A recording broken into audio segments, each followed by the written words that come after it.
అదే మీకు చెప్పాలంటే టైటానిక్ సినిమా వచ్చి 12 years అవుతుంది మేడం. తెలుసు కదా, జేమ్స్ కెమెరన్ డైరెక్టర్. ఇప్పుడు మళ్ళీ సెకండ్ ఫిల్మ్ వస్తుంది, 12 సంవత్సరాల తర్వాత వస్తుంది.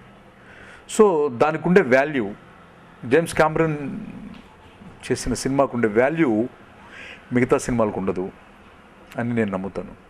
ఎంత ఆలస్యంగా వస్తున్నాం అనేది ఇట్స్ నాట్ ఇంపార్టెంట్ అనమాట. ఎన్ని సినిమాలు చేసాం అనేది ఇంపార్టెంట్ కాదు. It is not a 8 hours duty కాదు కదా సినిమా అనేది. నాకు అనిపించింది మేడం, త్వరలో చేస్తానేమో తెలీదు అని, ఆ భగవంతుడు బ్లెస్ చేస్తే చేస్తాను. అది ఇట్ షుడ్ బి చాలా పెద్ద ప్రాజెక్ట్ అనుకుంటున్నాను, ఇంకా తెలీదు అప్పుడే. అప్పుడు వచ్చి రచయితలకి ఒక క్రాఫ్ట్ పెట్టాలనుకుంటున్నాను మేడం, నేనే పెట్టాలనుకుంటున్నాను. అంటే కొంతమంది మంచి రచయితలు ఉన్నారు, కొంతమంది చాలామంది స్క్రిప్ట్ అంటే సన్నివేశం, అంటే ఒక సీన్ ఉంటుంది కదా, ఓ మంచి సీన్ ఉంటుంది కదా, ఓ మంచి డైలాగ్ని కథ అనుకుంటున్నారు, ఓ మంచి సన్నివేశాన్ని కథ అనుకుంటున్నారు. ఇవాళ చాలామంది డైరెక్టర్లు కూడా, నేను అప్పుడప్పుడు కొంతమంది డైరెక్టర్లు, టాప్ డైరెక్టర్లతో ఎప్పుడన్నా కూర్చుంటాను, 1 or 2 personsతో వాళ్ళు కూర్చొని సీన్స్ చెప్తుంటారు, లేకపోతే క్యారెక్టర్ చెప్తారు, క్యారెక్టర్ సన్నివేశం చెప్పి కథ ఎలా ఉందంటారు. నాకైతే నవ్వాలో ఎడవాలో తెలియలేదు. వాళ్ళు చాలా వాళ్ళ మంచి పొజిషన్లో కూడా ఉన్న వ్యక్తులు అంటారు అనమాట. ఒక క్యారెక్టర్ చెప్తారు, ఓ సన్నివేశం చెప్తారు, లేకపోతే 2-3 సన్నివేశాలు చెప్తారు, ఒక ఫైట్కి సంబంధించినటువంటి లీడ్ చెప్తారు, స్క్రిప్ట్ ఎలా ఉందంటారు.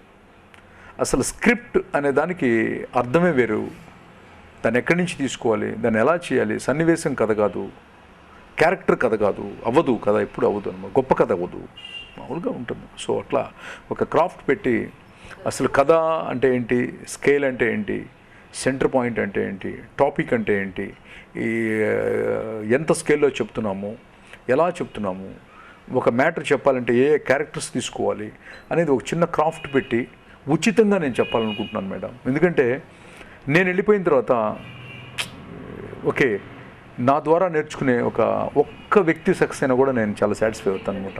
ఎందుకంటే నా దగ్గర నేర్చుకోవడానికి వస్తారు కొంతమంది, నేర్చుకోవడానికి వచ్చినా కూడా దాంట్లో సెలెక్ట్ చేసుకోలేం కదా, ఓన్లీ గాడ్ బ్లెస్డ్ సోల్స్కి మాత్రమే ఈ యొక్క స్క్రిప్ట్ రైటింగ్ అనేది అబ్బుతుంది. సో అందరికీ రాదనమాట, అనుకుంటారు వస్తుందని చెప్పని, అందరికీ రాదు. సో అందుకే మనకి 100 మంది దర్శకులు ఉంటే సక్సెస్ఫుల్ చాలా తక్కువ ఉంటుంది సక్సెస్ కదా, 100 మంది నిర్మాతలు ఉంటే పర్సంటేజ్ తక్కువ ఉంటుంది, అందరికీ అన్నీ రావు అనమాట. ఫిలిం స్కూల్లో స్క్రిప్ట్ నేర్పిస్తున్నారని నాకు తెలిసి ఎక్కడ లేదనుకుంటున్నాను మేడం, లేదనుకుంటా. హైదరాబాద్లో ఐ థింక్ లేదు, చెన్నైలో కూడా లేదు.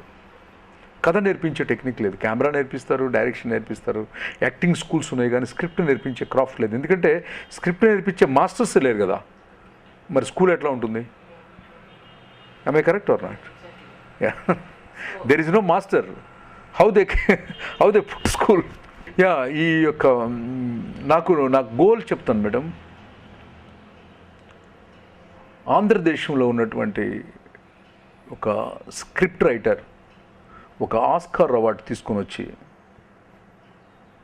ఈ తెలుగు తల్లికి సమర్పించడం అనేది నా అంబిషన్.